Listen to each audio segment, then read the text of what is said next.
Even though I don't feel that you're working, Mm-hmm. even though I can't see that Even you're when I working. don't see it, you work. Can you just sing a little bit of that for Even me? when I don't feel it, you working. You You never never stop. stop, You you never never stop stop working. working. You never stop. You never stop working. Even when I don't see it, you working. Even when I don't feel it, you working. You never stop, you never stop working. You never stop, even when. See, we can't You always see never him stop, working. you never stop, you never stop, you Like never stop, we you have never finite stop, you never information, stop. and he's doing things, and we can't even feel that he's doing You it, never stop, but he's never you never stopped. stop, you never And like I stop, just get you when never I hear a stop. scene that I just get full because in life, man, like it's just so many moving parts. And my part might just be spinning in circles, but it don't mean that I'm not making progress. I just don't feel that the progress is happening at the speed that I want it to happen. But he's working. I'm sorry, I just got stuck You on that. you never stop working. And while they Never stop, kind of you unwind, if never you could go stop to Mark, working. the fourth chapter, Waymaker, verses miracle 35 through work. 41. They could have kept singing. I just want y'all to find it, but I'm going to read it real quick, and this is what it says. He says, on that day, when evening came, he said to them, let us go to the other side. Leaving the crowd, they took him along with them in a boat.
And the other was just a general statement.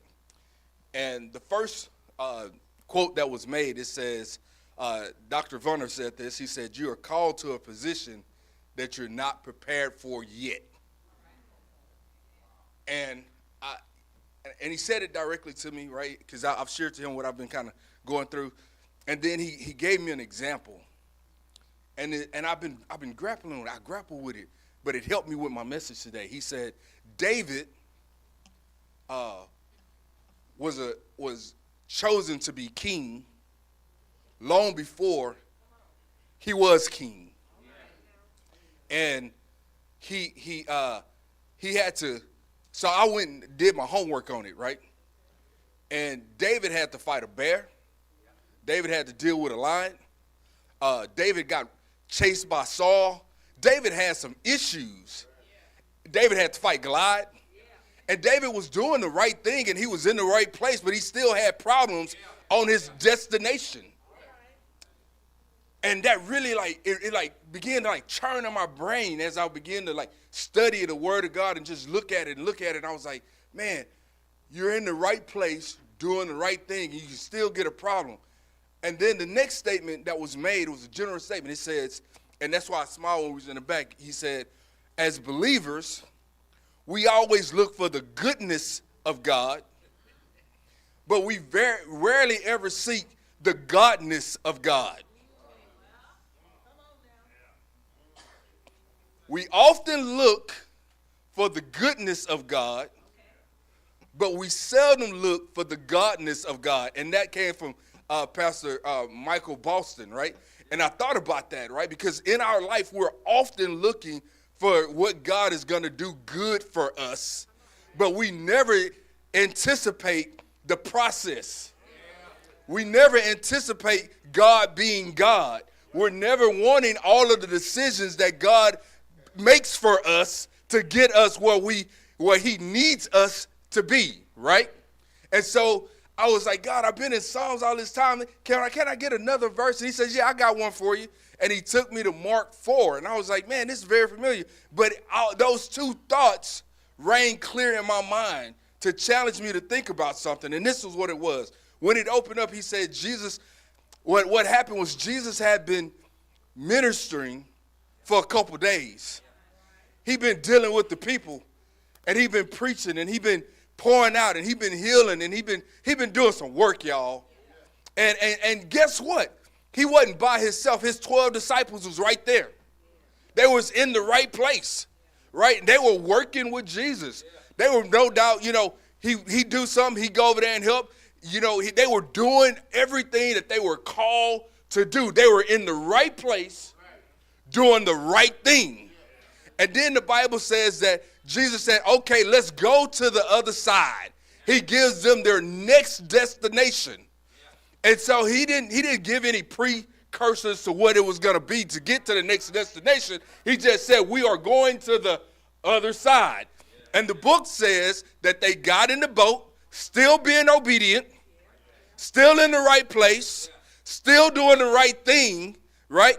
And then the book says Jesus was what? Tired. He said, and he was, right? So that means he was wore-out because he had been busy doing his father's business, and they had been along with him doing their father's business. They being disciples as they were supposed to do, right? So no problem in that, right? How many know that we can be doing the right thing in the right place? We can be worshiping God. We can be praying. We can be reading our Bibles. We can be sharing our faith. We can be ministering to the sick. We can be feeding the hungry. We can be going to the old folk home. We can be tithing. And we can be doing all of the things that we're supposed to be doing and still end up with a problem. He says, leaving the crowd. So Jesus said, I'm pulling out. They took him along with them. And listen, this is what I said. I didn't read the scripture a bunch of times, but this is what I seen. And I'm not going to make a big thing of it, but he says, just as he was and other boats were with him. That means other folk was riding along for the ride. God can be getting ready to take you somewhere, and other folk can be along for the ride. And that ride ain't always pretty, right? It ain't always pretty because they was in the right place. Say it with me. They were in the right place, doing the right thing, and still got a problem. So they take off, everything's good. How many you know life can be good? And everything can be going the way that we need it to go. And all of a sudden, the book said,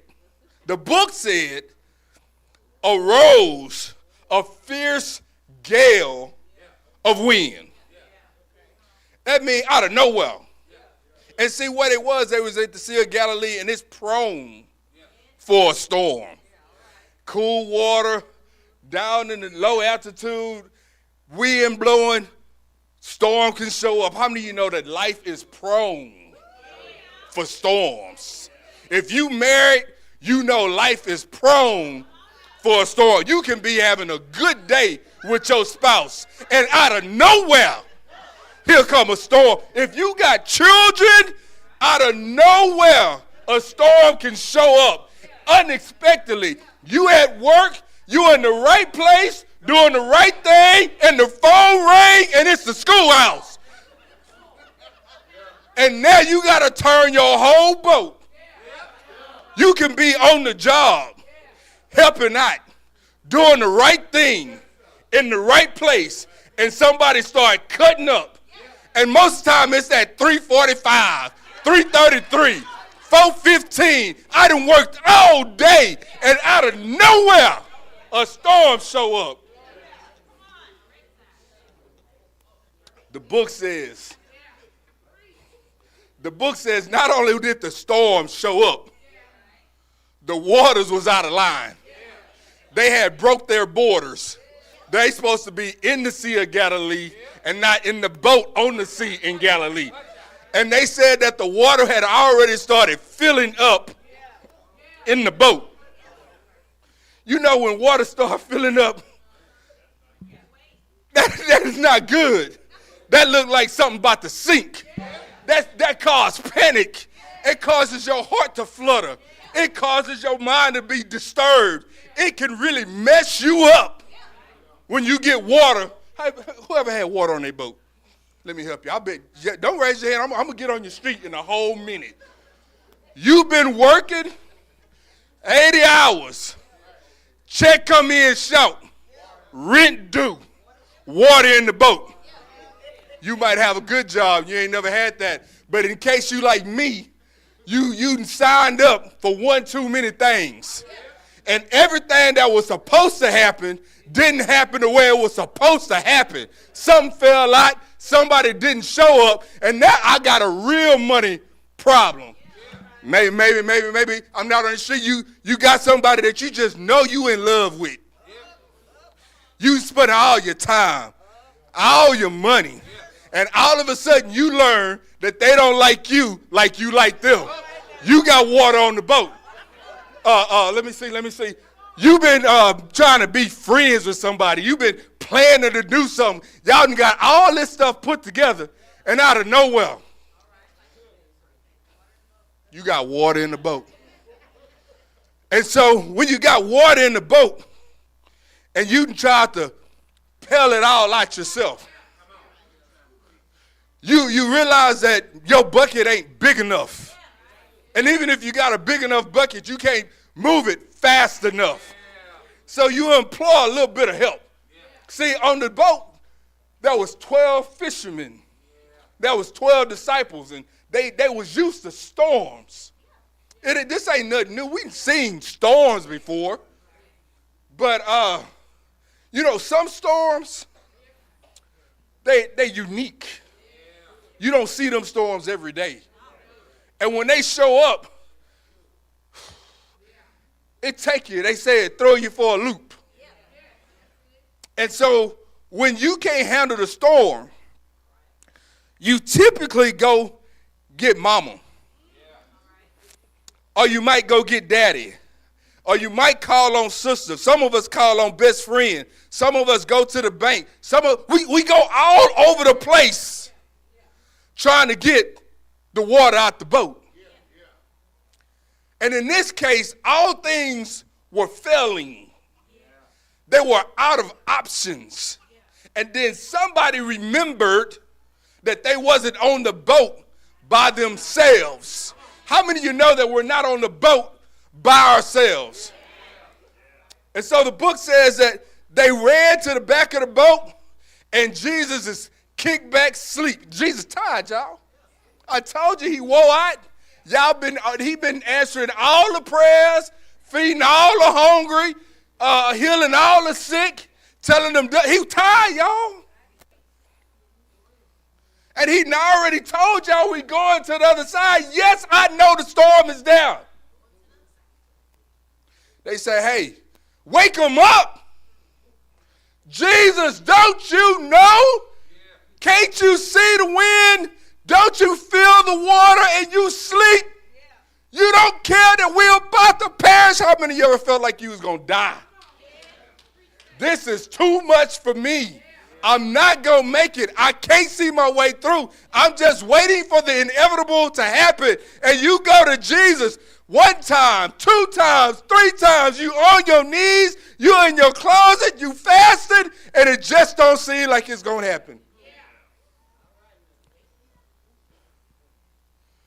And the interesting piece of that is this. One is that it took him a while to realize he was on the boat.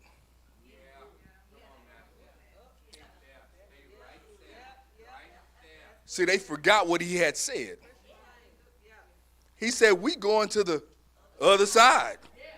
Very definitive in his statement. That was a promise that he had made to them. They just had an issue. They ain't trust him.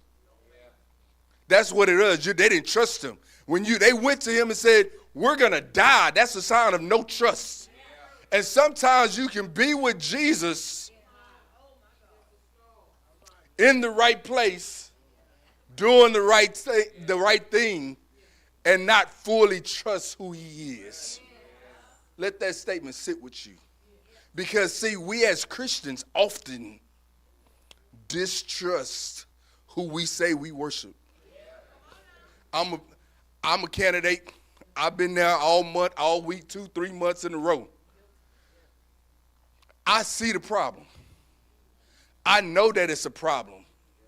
I done prayed to God about the problem. I done took the problem back in my own hands. I don't trust that he gonna get it together because I'm here right now. And the physical is an interesting thing because we know that we serve a God that can do supernatural things, but the physical thing, the natural thing is right here in front of me, and that's what I'm dealing with, and that is what has my attention. See, what happened is their attention went to the winds and to the waters and not to the Lord who controls the wind and the waters. And he was at peace and they was in worry. See, it's a problem when you go to the natural instead of the supernatural.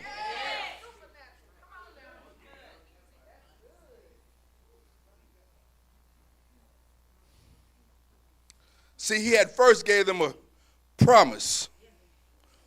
The other thing was, I'm telling the story right here, he was on the boat. It wasn't yet his appointed time because he had really, see, all of the things that Jesus was doing was a byproduct of what he really came here to do. See, he came to save, redeem, and deliver us. And so all of the things that Jesus was doing was just a byproduct. So going to the other side was just a step in his journey. It was not the end of his journey because we know the end of the journey was the cross. Nobody was going to heaven. Nobody was getting salvation until he got to the cross. And there was not a cross on that boat. So they should have had enough faith to understand that it wasn't over.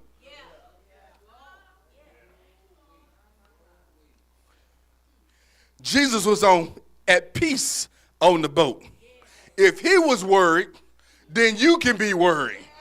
But he wasn't worried because he had already gave you a destination. See, I want you guys to think about something.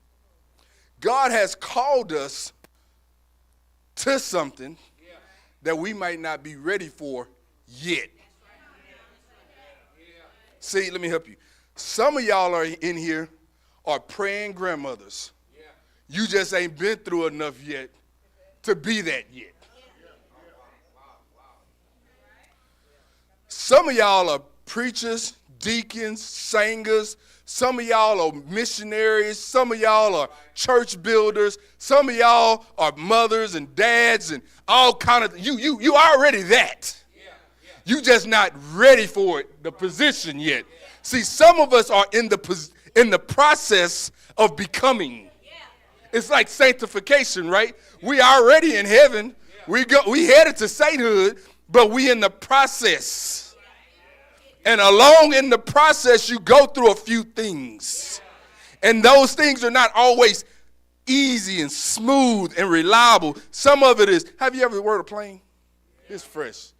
This fresh. Tell this story. Y'all know I don't ride Spirit airplane. I will not. They might be great. I don't ride Spirit airplane.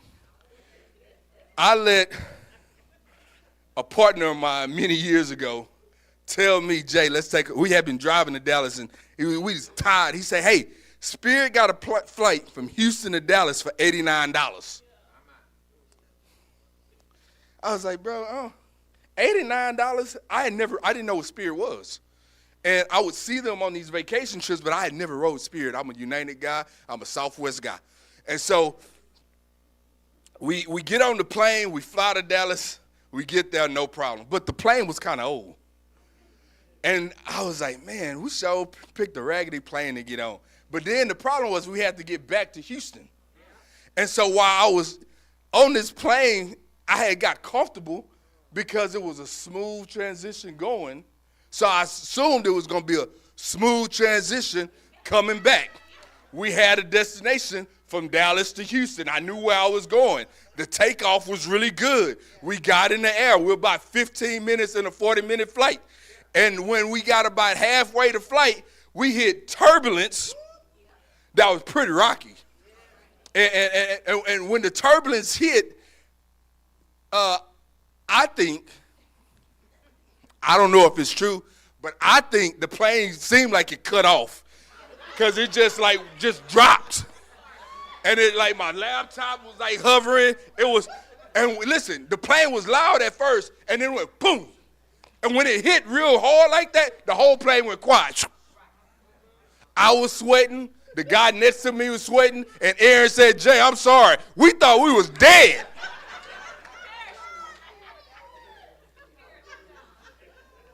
See, we had a destination, but the journey wasn't that smooth. So what I'm trying to tell you is they had a destination, but the journey wasn't that smooth. Jesus never promised us a smooth transition. And the sooner we get that in our mind, the better off we're going to be. And here's the other thing, last thing, and I'm going to move to the next verse. See, they had seen Jesus do some things already. How many of you have seen the Lord work miracles in your own life? But every test seemed harder than the last one. Better yet, we just forget what he had already done. Let me help y'all. Let me help y'all. When my daughter was in the womb, they told my wife that they should abort her because they said that she wouldn't, what is it? I can't pronounce the word, the splitting the brain. Y'all smart people, y'all know what that is. They said she was going to have, what's that word stuff? Corpus callosum, whatever, the split. They said she don't have the split, that's going to be a real problem for y'all. And y'all really too young to be dealing with that. And they said she looks like she might have a little hole in her heart. This really isn't a pregnancy you should go through with. And we went through the pregnancy anyway. And on the last visit, Dr. Kershon, that's his name. I never can remember that man's name till just now. Dr. Kershon, old white guy, tall guy. He put stuff up to do the ultrasound. And he must have flipped stuff on that bed 100 different ways. He turned, who got something white? He white. He turned white like this. He doesn't say a word to me. He gets up and walk out the room. He stayed gone. I don't know where he went. The next time we see him, he opens the door, and it's a hallway full of white coats. And they come back in, really don't say much to us. And they came in, he says, I know she's due on the 29th, but we're going to go ahead and take her on the 22nd, a week early. We said, okay. So we get to the hospital. I'm telling y'all a miracle. We get to the hospital, and they go to deliver Ryan. And Steph gives birth to Ryan. First of all, she was coming fast. She wasn't waiting for no doctor. She was like on the way. They had to close stuff and lay her over and say, wait a minute. So then she gets here, and we don't get to, with Trey, we got to wipe him off and lay her on the chest and all. We don't get to do that with Ryan. They take her right out, shoom. Nobody says anything. Nothing. I don't know what I got. I go home, right? They bring her back, but they still ain't told us nothing. I go home, they call us back. I meet Dr. Eisenhower. That's her name, right? We come in and she says, hey, your baby got two problems. No, she said, you want the good news or the bad news? I said, give me the bad news. She said, oh, you one of them types. I said, yes. She said, your baby got jaundice. I said, well, what's the good news? She perfectly okay. Now, if you tell me.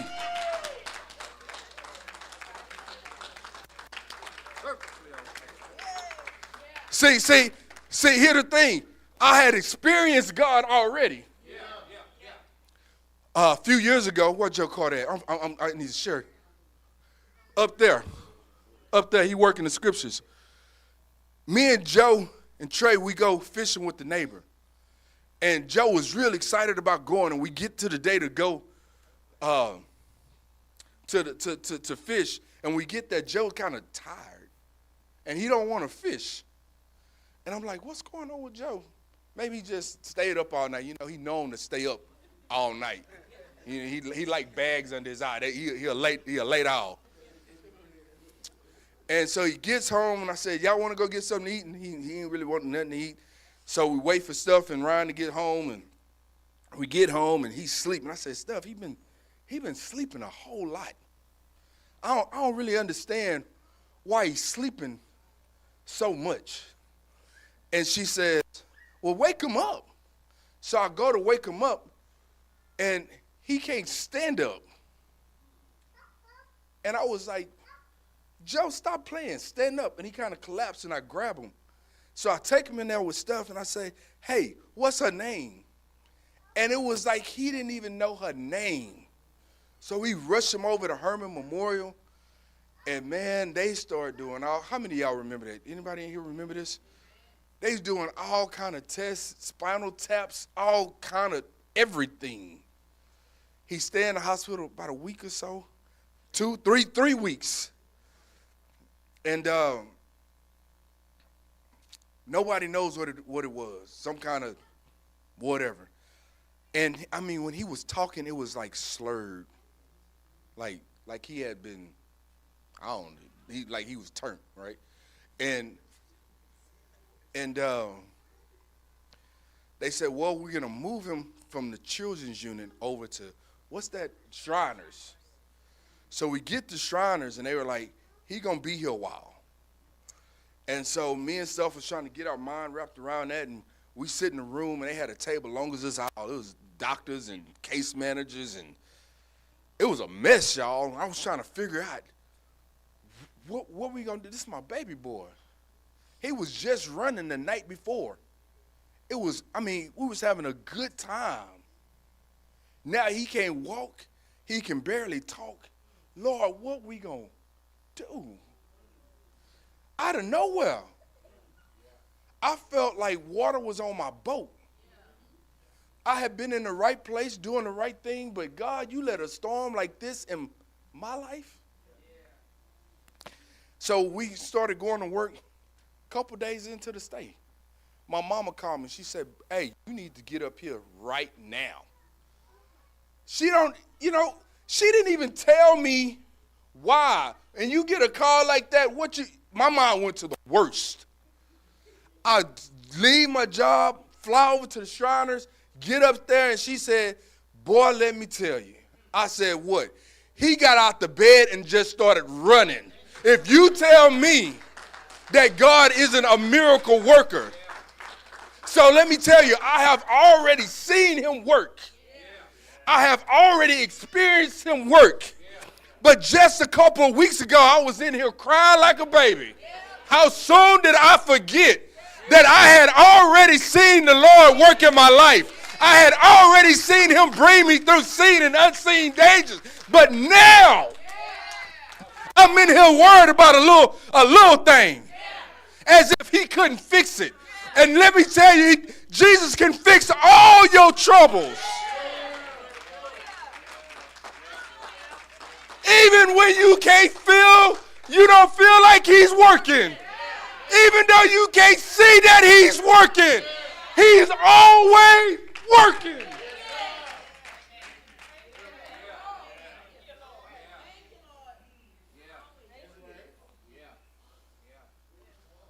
Jesus get up off the cushion, and he used some real basic words. They was in a real dilemma, but he used some basic words. Hush, be still, and everything went calm. Now, when you study that, I don't know if it was a demon in the wind. I don't know. All I know and all that I care about it was, hush, be still. I really don't care how you do it, Lord. I really don't know what's causing it, Lord, but I appreciate the hush and be still.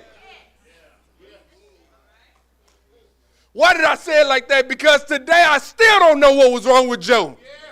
But I appreciate the hush and be still.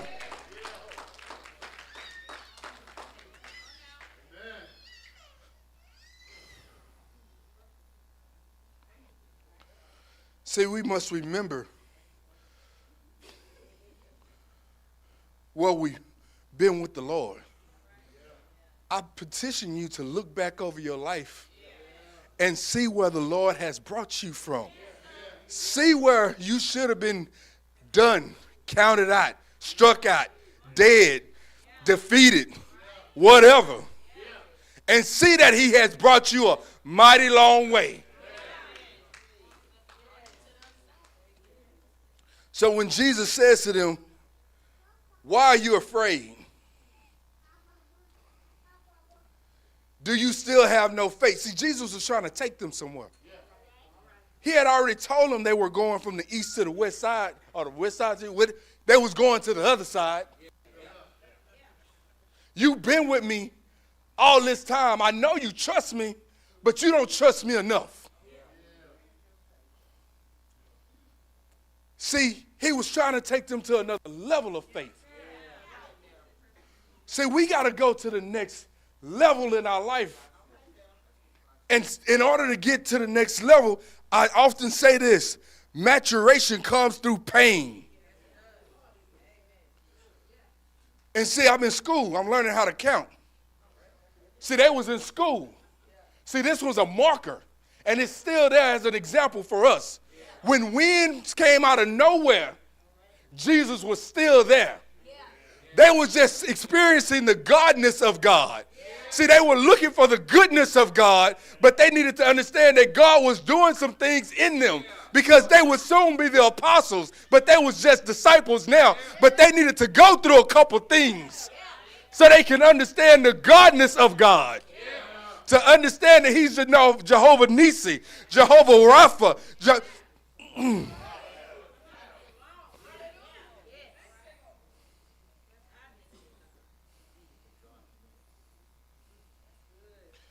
And when it was all over, they backed up because they still don't understand. They got the hush and be still, and they was good. But they still didn't understand. And I'm telling you, some of us still don't understand, and we say things like this. What kind of man is this? That even the winds and the waters obey. Let me tell you, he the one that brought you up out of hooking and crooking. He the one that got you off the stripper pole. He the one that saved you when you was strung out. He the one that kept you from scamming. He the one that brought you through. He the one that saved grandma. He the one that saved grandpa. He the one that picked you up and turned you around and set your feet on solid ground. He the one that steadied your finances. He the one that did all the things that you need. He was the lily in the valley. He was the bright morning star. He was building bridges.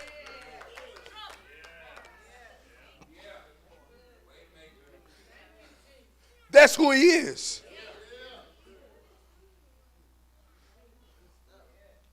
And that's all I got for y'all. Because what I